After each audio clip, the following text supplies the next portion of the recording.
বিসমিল্লাহির রহমানির রহিম। আসসালামু আলাইকুম। সাকিব এসএম ক্রিয়েশন চ্যানেল থেকে সবাইকে শুভেচ্ছা, অভিনন্দন। গাইস, থাম্বনেল থেকে তো বুঝে গেছেন আজকে আমি কি নিয়ে কথা বলবো। আলহামদুলিল্লাহ, আমার নতুন খামারের ষষ্ঠ পার্ট নিয়ে আবারও হাজির হয়েছি গাইস। গাইস, 1 থেকে 5ম ভিডিও পর্যন্ত আমি ভিডিও আপলোড করলাম। আমি কি কি কাজ করলাম ভিডিওতে আপলোড করলাম।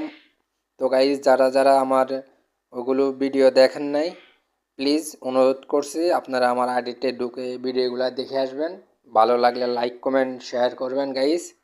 তো ভিডিওতে দেখে বুঝছেন আমি আজকে কী নিয়ে কথা বলবো। হ্যাঁ গাইস, এটা আমার নতুন খামারের ব্লগ ভিডিও, নতুন আরেকটা ভিডিও। গাইস, আপনারা তো জানেন আমার কোয়েল পাখির খামার আছে।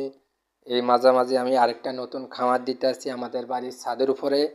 তো এটার জন্য আমি গত 5ম ভিডিও পর্যন্ত আপলোড করলাম।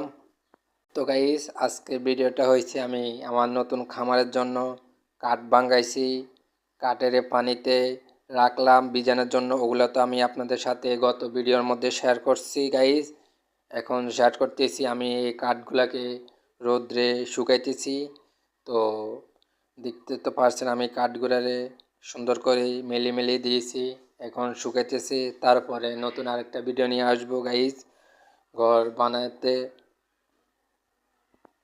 ভিডিওটা ভালো লাগলে লাইক কমেন্ট শেয়ার করবেন গাইস। তো ভিডিওটা দেখতে থাকুন। এখানে হয়েছে দেখুন কত সুন্দর করে আমি নিখুঁতভাবে দৌড় বাঁধছি, এগুলা দিয়ে আমি কাঠগুলারে শুকাইতেছি গাইস। দেখুন এগুলো হচ্ছে হালা। এই যে এগুলো আমি সুন্দর করে শুকাইতেছি গাইস। ভিডিওটি এই পর্যন্ত, ভালো লাগলে লাইক কমেন্ট শেয়ার করবেন। আল্লাহ হাফেজ। নতুন আরেকটা ভিডিও নিয়ে আসবো নতুন করে।